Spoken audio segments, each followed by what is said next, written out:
Hello my sweet caramel, welcome back to my channel. जैसे कि हमने लव लेस मैरिज के लास्ट पार्ट में देखा था, आर्यन जिन को अपनी बाहों में भरे होते हैं और जिन उनसे बात करने की कोशिश कर रहे होते हैं। सो फ्रेंड, अब हम आगे की स्टोरी देखते हैं। जिन आर्यन को रुकने के लिए कहते हैं, पर आर्यन बिल्कुल भी नहीं रुकता है।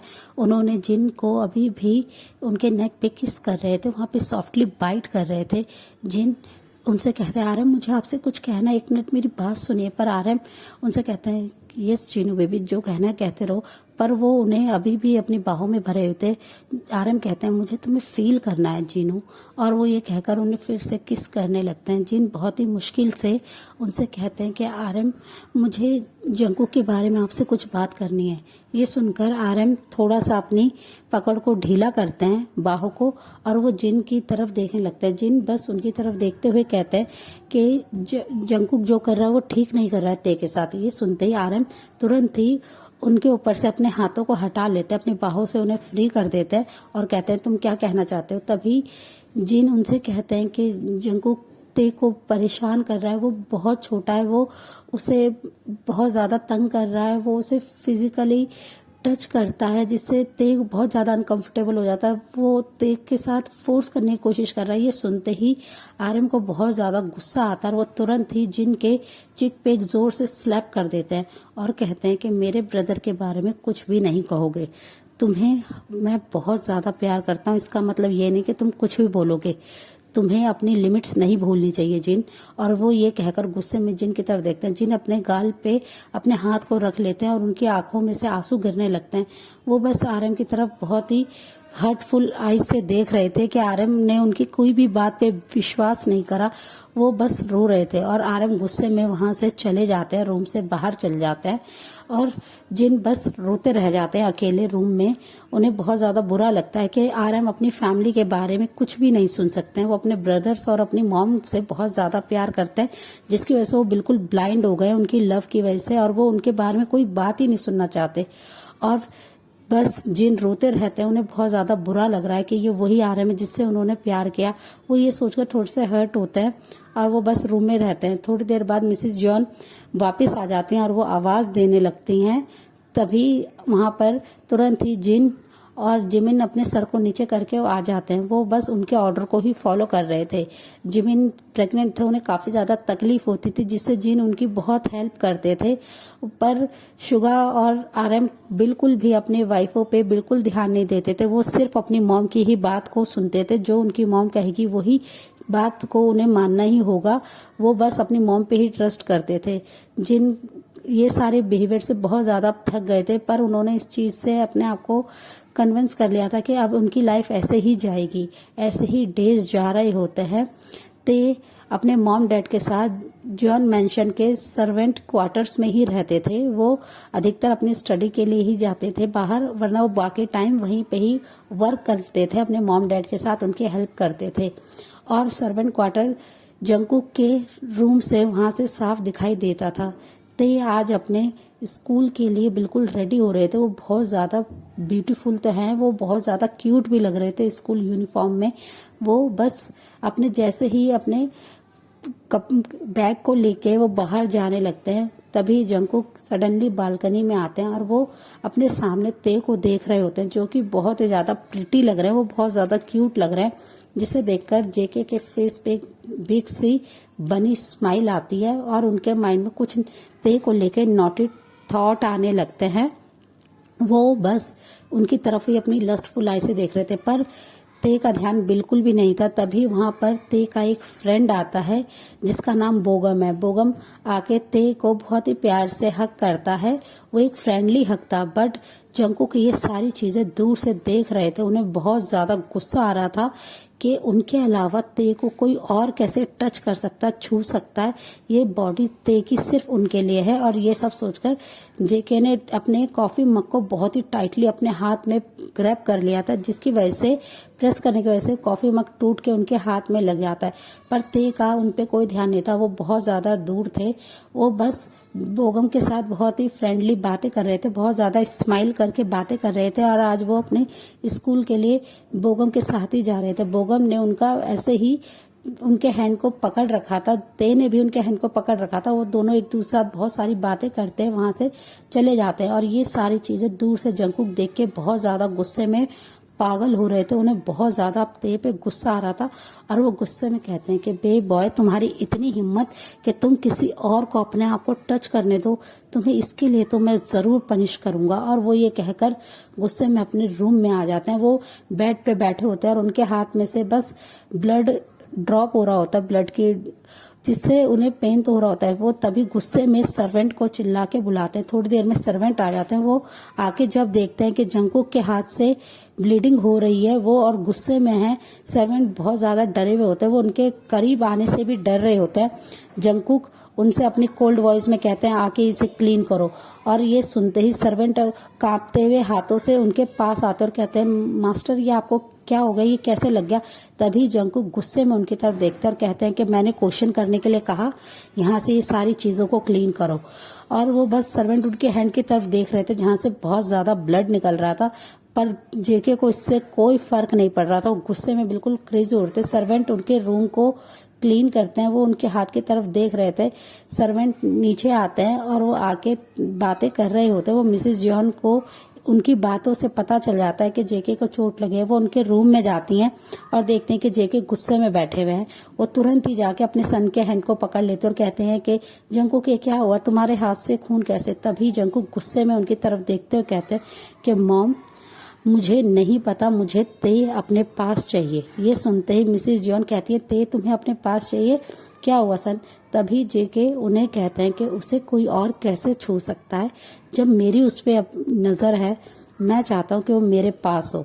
और ये कहकर वो गुस्से में अपनी मॉम के हैंड से अपने हैंड को हटा लेते हैं। उनकी मॉम उन्हें कहती है जेके तुम्हें चोट लगी है, डॉक्टर से इसे बैंडेड कराना होगा। पर जेके गुस्से में कुछ नहीं सुनते हैं और वो वहां से चले जाते हैं। वो जैसे ही नीचे आते हैं वो देखते हैं कि डाइनिंग टेबल पे आरएम और शुगा बैठे हुए हैं। जिन और जिमिन उन्हें सर्व कर रहे हैं। वो लोग ब्रेकफास्ट कर रहे हैं। वो जैसे ही आरएम देखते हैं वो उन्हें अपने पास बुलाते और कहते हैं जंगकुक आओ ब्रेकफास्ट करो। पर जंगकुक उन लोग की तरफ देखते हुए कहते हैं कि नहीं होंग, मुझे जाना है। तभी आरएम का ध्यान उनके हाथ पे जाता है और वो कहते हैं कि ये क्या हुआ, तुम्हारे हाथ में से इतना खून क्यों आ रहा है, इतनी चोट कैसे लग गई। वो तुरंत ही सीट से खड़े होते हैं और उनके पास आते हैं और वो जिन को फर्स्ट एड किट लाने के लिए कह देते हैं। जिन भी बॉक्स को लेने चल जाते हैं, फर्स्ट एड बॉक्स को।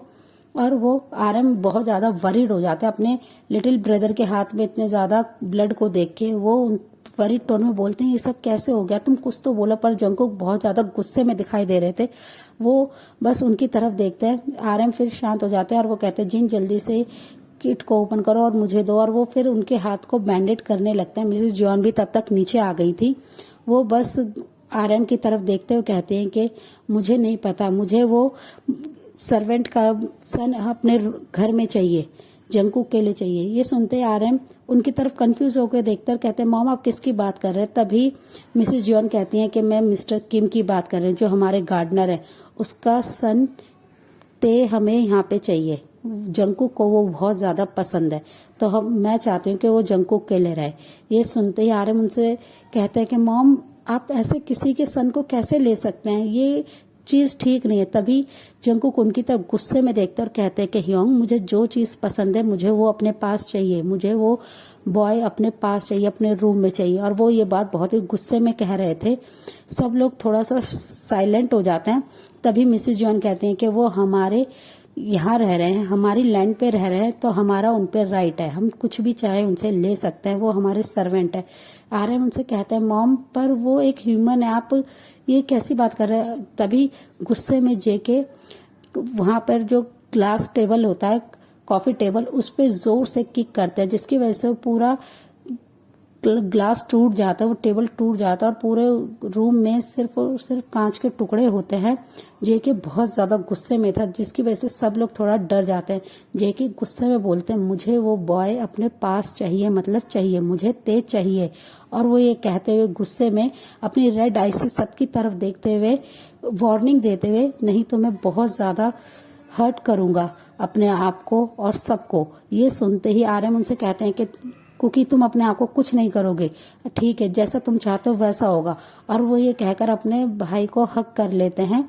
शुगा भी उनके पास आता है और कहते हैं कुकी तुम ऐसा कुछ नहीं करोगे, तुम बस शांत हो जाओ, हम जो होगा वो सब कुछ करेंगे।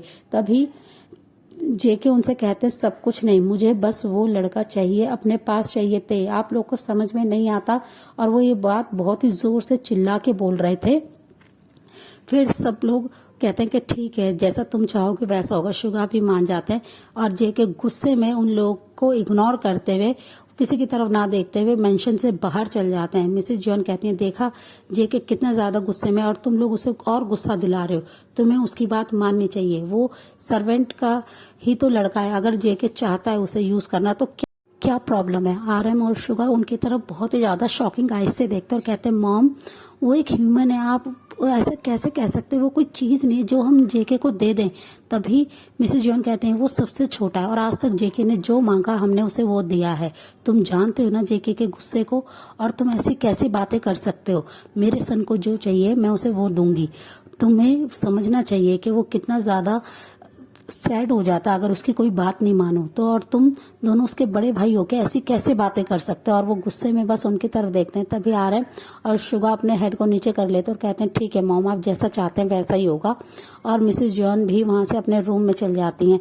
दूसरी साइड जेके ते के स्कूल आ जाते हैं। वो बहुत ज्यादा गुस्से में थे, वो अपनी कार को बहुत ही फास्टली ड्राइव करके वहां आ गए थे। वो बस गेट की तरफ ही देख रहे थे जहां से सारे स्टूडेंट्स जा रहे थे। तभी उनकी नजर ते और बोगम पे पड़ती, जो कि बहुत ज्यादा हंस हंस के बातें कर रहे हैं और वो बस एंटर करने ही वाले हैं। तभी जेके कुछ फोटोज बोगम की लेते हैं और अपने मैनेजर को भेज देते हैं उनके बारे में सारा डिटेल निकालने के लिए। और वो बस बैठे हुए गुस्से में पागल हो रहे थे और वो बार बार स्टीयरिंग पे अपने उसी हाथ से हिट कर रहे थे, जिससे उनके हाथ से अब और भी ज्यादा ब्लीडिंग हो रही थी। वो बहुत ज्यादा गुस्से में ते की तरफ देख रहे थे कि वो अभी के अभी ते को बहुत ही ज्यादा पनिश करना चाहते हैं कि वो ते किसी और से बात कैसे कर सकता है, स्माइल कैसे कर सकता है। वो बस उनकी तरफ गुस्से में देख रहे थे। ऑलमोस्ट 10 मिनट्स के बाद ही तभी उनके मैनेजर का फोन आता है और वो उनसे कहते हैं कि सर मैंने उस लड़के के बारे में सारी डिटेल आपको सेंड कर दी है। तभी जेके अपने टैबलेट को ऑन करते हैं और वो बोगम के बारे में सारी डिटेल पढ़ने लगते हैं कि ये उसका चाइल्डहुड फ्रेंड है, ये दोनों बचपन से साथ रहे हैं और ये बहुत ही अच्छी फैमिली से है, जिसकी वजह से जेके को और भी ज्यादा गुस्सा आता है कि चाइल्डहुड फ्रेंड है और ये दोनों एक साथ से ही स्कूलिंग इनकी स्टार्ट हुई थी। ये दोनों एक साथ बहुत अच्छे से एक दूसरे के साथ बेस्ट फ्रेंड है, कंफर्टेबल है, जिसकी वजह से जेके को और भी ज्यादा गुस्सा आ रहा था। वो ते के बारे में सोच सोच के क्रेजी हो रहे थे और बस ये कहते हैं कि बेबी बॉय अब तो मैं तुम्हें बहुत ही ज्यादा हार्डली पनिश करने वाला हूँ। और वो ये कहकर बस वहां से चले जाते हैं, गुस्से में अपनी कंपनी आ जाते हैं। वो बस सारी चीजों को तोड़ रहे थे, पूरा उन्होंने अपना कैबिन डिस्ट्रॉय कर दिया था और वो गुस्से में बस अपनी चेयर पे अपने सर को ढीला करे लेटे थे। उन्हें बार बार ते का वही चेहरा याद आ रहा था जब वो बोगम के साथ हंस हंस के बातें कर रहे थे। उनका हाथ बोगम के हाथ में था, जिससे जेके को सोचते ही और गुस्सा आ रहा था। सो फ्रेंड इस पार्ट को हम यहीं एंड करते हैं, मिलते हैं नेक्स्ट पार्ट में। तब तक आप मेरी वीडियो को लाइक शेयर कीजिए और मेरे चैनल को सब्सक्राइब कीजिए। Bye bye.